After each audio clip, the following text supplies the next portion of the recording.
ఓం గం గణపతయే నమః. నమో నమో విశ్వవిధానదక్ష. నమో నమో భక్తిమనోరథేశ. నమో నమో దైత్యవినాశహేతో. నమో నమః సంకట నాశనాయ. అందరికీ గణపతి దేవుడి కృప కలుగుగాక. అది అందరికీ అనుగ్రహం. స్వామి అనుగ్రహంతో ప్రకృతి చల్లగా ఉండుగాక,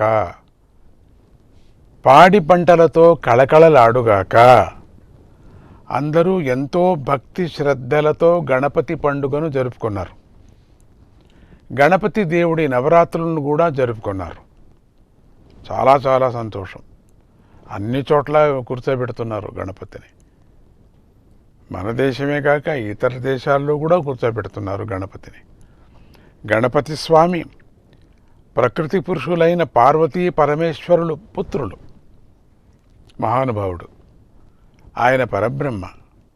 ఆయన అవతారానికి సంబంధించిన పురాణాల్లో ఎన్నో కథలు కూడా ఉన్నాయి. ఒకసారి పరమేశ్వరుడు మట్టితో ఒక చక్కని బొమ్మను తయారు చేశాడు. అయితే అది బొమ్మలాగా లేదు, అచ్చం బాలుడిలాగానే ఉంది. దాన్ని చూసి పార్వతీదేవి బాలుడే అనుకొని ఎంతో సంతోషిస్తూ దాన్ని దగ్గరకు తీసుకొని కౌగిలించుకుంది. అంతే, ఆ బొమ్మకు ప్రాణం వచ్చి కదిలింది. అది బాలుడైపోయింది. తరువాత ఆ బాలుడు గజముఖుడయ్యాడు, గణాధిపతి అయ్యాడు. అలా మన గణపతి స్వామి తల్లితోనూ తండ్రితోనూ కూడా మట్టితో చేయబడ్డాడు. కాబట్టి మనుష్యులైన మనమందరికీ ఆయన చాలా దగ్గరవాడు, మనవాడు. కనుకనే స్వామి ఆరాధనంతా ప్రకృతితో లభించిన వస్తువులతోనే ముడిపడి ఉంటుంది. అంచేత సహజంగా ప్రకృతి నుంచి లభించిన పత్రాలు, ఫలాలు వంటి వాటితో పూజిస్తే స్వామి చాలా సంతోషిస్తాడు.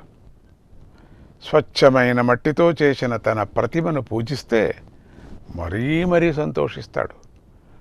ఆ గణపతి స్వామికి ధనం అక్కర్లేదు, విలువైన వస్తువులు అక్కర్లేదు. భక్తితో ప్రకృతితో గోరంత పత్రిని సమర్పిస్తే చాలు.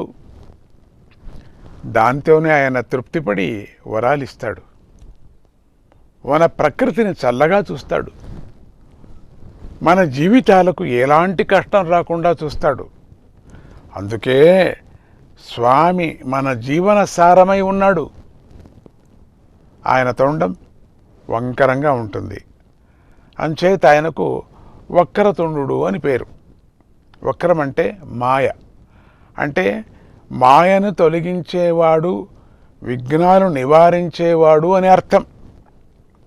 అంతటి స్వామికి ప్రసిద్ధంగా 8 అవతారాలు ఉన్నాయని ముద్గల పురాణం చెబుతోంది. వాటిలో మొదటిది వక్రతుండ అవతారం. ఈ అవతారంలో స్వామి సింహాన్ని ఎక్కి మత్స్యాసురుణ్ణి సంహరించాడు. ఆ మత్స్యరాసురుడు సంహారమైన రెండవ అవతారం ఏకదంత అవతారంలో స్వామి ఎలుకనెక్కి మదాసురుణ్ణి చంపాడు. చంపాడంటే వాళ్ళకి మోక్షం ఇచ్చాడు అని అర్థం. మూడవ అవతారమైన మహోదర అవతారంలో గణపతి దేవుడు ఎలుకనెక్కి మోహాసురుణ్ణి వధించాడు, అందరికీ జ్ఞానాన్ని పంచాడు. ఇక 4వ అవతారమైన గజానన అవతారంలో ఎలుకనెక్కి లోభాసురుణ్ణి అంతం చేశాడు. 5వ అవతారమైన లంబోదర అవతారంలో మయూరాన్ని ఎక్కి క్రోధాసురుణ్ణి వధించాడు. 6వ అవతారమైన వికటావతారంలో నెమిలినెక్కి కామాసురుణ్ణి వధించాడు. 7వ అవతారమైన విఘ్నరాజ అవతారంలో ఆదిశేషుని వాహనంగా చేసుకొని మమతాసురుణ్ణి సంహరించాడు. ఇక చివరిగా 8వ అవతారమైనటువంటి ధూమ్ర వర్ణుడి అవతారంలో ఎలుకనెక్కి అభిమానాసురుణ్ణి వధించాడు. ఇవి స్వామి యొక్క అష్టవిధ అవతారాలు.